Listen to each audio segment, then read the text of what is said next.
Благодаря тому, что у нас есть знакомые, родственники, наши близкие, коллеги по работе, друзья Асана и даже вот просто незнакомые люди, которые нам помогли в то время и попасть и на операцию, которые, знаете, помогали и помогают нам и морально, и материально, и духовно.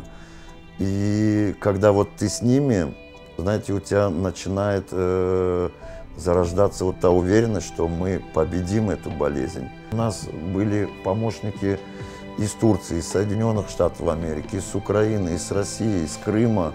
И поэтому вот всем, пользуясь вашим каналом, хочется и всем пожелать, ну, искренне вот выразить вот слова благодарности. Вы просто не представляете, как вы нам дали, какую дали нам поддержку, и благодаря вам, что мы смогли сделать, да. В нас вселилась уверенность, надежда, и я думаю, все будет у нас успешно пройдет.